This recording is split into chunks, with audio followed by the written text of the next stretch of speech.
ഈ അടുത്ത കാലത്ത് വന്നതാണ്. അടുത്ത കാലത്ത് എന്ന് പറഞ്ഞാൽ ഇപ്പോഴായിരിക്കും നിങ്ങളിത് കേൾക്കുന്നത്.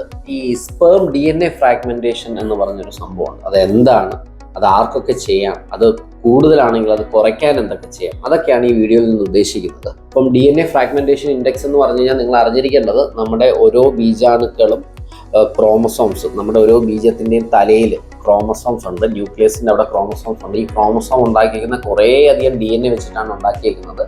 ഈ DNAയിൽ കുറേ ബ്രേക്കുകൾ ഉണ്ടാവും. ചിലപ്പോൾ സിംഗിൾ സ്റ്റാൻഡ് ബ്രേക്ക് ആവാം, ഡബിൾ സ്റ്റാൻഡ് ബ്രേക്ക് ആവാം, അങ്ങനെ കുറേ ബ്രേക്കുകൾ ഉണ്ടാവും.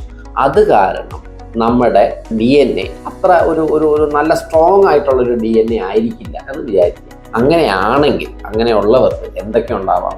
ചിലപ്പോൾ നമുക്ക് വീണ്ടും അബോർഷൻ ആവാനുള്ള സാധ്യത, കുട്ടിയാകാൻ ചിലപ്പോൾ ഒരു അൺഎക്സ്പ്ലെയിൻഡ് ഇൻഫെർട്ടിലിറ്റി, എല്ലാം ഓക്കെയാണ്, പക്ഷെ ഒരു രീതിയിലും കുട്ടിയാവുന്നില്ല, സ്പേമും നോർമലാണ്. അപ്പോൾ അങ്ങനെയുള്ളവർക്ക് DNA ഫ്രാഗ്മെന്റേഷൻ കൂടുന്നതാവാം ഒരു കാരണം. പിന്നെ നമ്മളൊരു IVF ചെയ്യുമ്പോൾ ചിലപ്പോൾ IVFൻ്റെ സക്സസ് റേറ്റ് കുറയാം, ചിലപ്പോൾ ആ എംബ്രിയോയുടെ ക്വാളിറ്റി കുറയുന്നതായിട്ട് കണ്ടെത്താം. ഈവൻ ജനിതകമായിട്ടുള്ള അനോമലീസ് വരെ DFI കൂടുതലാണെങ്കിൽ കണ്ടെത്തിയിട്ടുണ്ട്.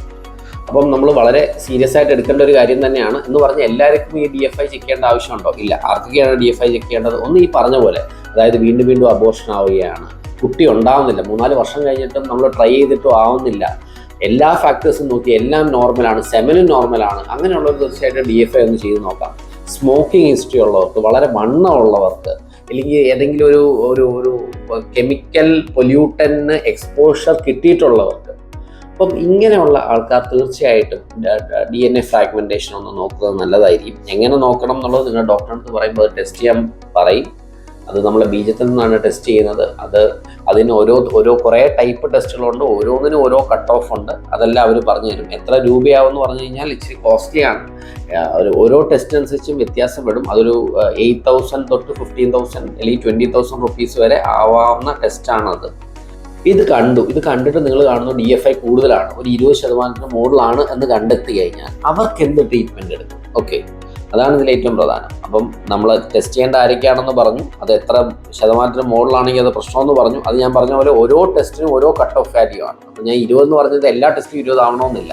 ഇപ്പം ടണൽ ടെസ്റ്റ് ഉണ്ട്, SCD ഉണ്ട്, SCSC ഉണ്ട്, അങ്ങനെ പല ടൈപ്പ് ടെസ്റ്റുകളുണ്ട്. അതിൽ ഓരോന്നിനും ഓരോ കട്ട് ഓഫാണ്. അത് നിങ്ങൾ മനസ്സിലാക്കുക. അപ്പം അത് കട്ട് ഓഫിന് മുകളിലാണ് ഈ വാല്യൂ എന്ന് കണ്ടു. ഇനി നിങ്ങൾ എന്താ ചെയ്യാൻ പോകുന്നത്?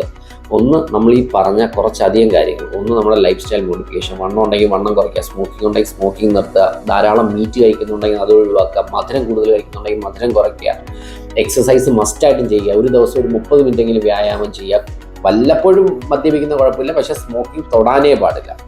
ഇത്രയും കാര്യങ്ങളുള്ള ലൈഫ് സ്റ്റൈൽ ചേഞ്ചസ് ചെയ്തു. പിന്നെ ഇടയ്ക്കിടയ്ക്ക് ഇജാക്കുലേറ്റ് ചെയ്യുക. ഒരു 12 to 24 hours, അല്ലെങ്കിൽ ഒരു ദിവസം 2 തവണ, അല്ലെങ്കിൽ ദിവസവും ഇജാക്കുലേറ്റ് ചെയ്യുക കുറച്ചധികം നാൾ, 1 മാസം അല്ലെങ്കിൽ 2 മാസം അങ്ങനെ ചെയ്യുമ്പോൾ ഈ DFI കുറയുന്നതായിട്ട് കണ്ടെത്തിയിട്ടുണ്ട്. പിന്നെ മരുന്ന് കഴിക്കണം. മരുന്ന് എന്ന് പറഞ്ഞാൽ ആൻറ്റി ഓക്സിഡൻസ് ആണ്, അറിയാമല്ലോ, മിക്കവരും തരുന്ന ആൻറ്റി ഓക്സിഡൻസ് തന്നെയാണ്. ആൻറ്റി ഓക്സിഡൻസ് കഴിക്കാമെന്നാണ് കാണുന്നത്. ഒരു 2-3 മാസമെങ്കിലും മിനിമം ആൻറ്റി ഓക്സിഡൻസ് കഴിക്കുക. അതിൽ കൂടുതൽ കഴിച്ചിട്ടും വലിയ മെച്ചമൊന്നുമില്ല. ഒരു 3 മാസം ആൻറ്റി ഓക്സിഡൻസ് കഴിക്കുക. ഞാനീ പറഞ്ഞ ജീവിതത്തിലുണ്ടാകുന്ന മാറ്റങ്ങൾ, പിന്നെ ഞാനീ പറഞ്ഞ നമ്മുടെ ഡെയിലി ഇജാക്കുലേറ്റ് ചെയ്യാൻ ശ്രമിക്കുക. ഈ കാര്യങ്ങളൊക്കെ ചെയ്യുക.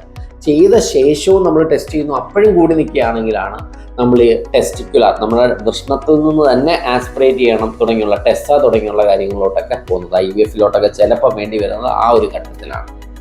അപ്പം ഇതാണ് അതിൻ്റെ ഒരു ട്രീറ്റ്മെൻറ്റ്. നിങ്ങൾക്ക് ഏകദേശം ഒരു ഐഡിയ കിട്ടിയെന്ന് വിചാരിക്കുന്നു. വീഡിയോ അങ്ങ് ലെങ്തി ആക്കാൻ ഉദ്ദേശിക്കുന്നില്ല. അപ്പം എന്താണ് DFI, അത് ആരൊക്കെ ടെസ്റ്റ് ചെയ്യണം, എങ്ങനെ ടെസ്റ്റ് ചെയ്യാം, അത് ടെസ്റ്റ് ചെയ്ത് കൂടുതലാണെങ്കിൽ എന്തൊക്കെ ചെയ്യണം, ഇത്രയും കാര്യങ്ങൾ ഞാൻ ബ്രീഫ് ചെയ്ത് പറഞ്ഞിട്ടുണ്ട്. എന്തെങ്കിലും സംശയം ഉണ്ടെങ്കിൽ നിങ്ങൾ ഇതിൻ്റെ അകത്ത് തന്നെ മെസ്സേജ് അയക്കും, ഞാൻ തിരിച്ച് റിപ്ലൈ ചെയ്യുന്നതായിരിക്കും. Thank you.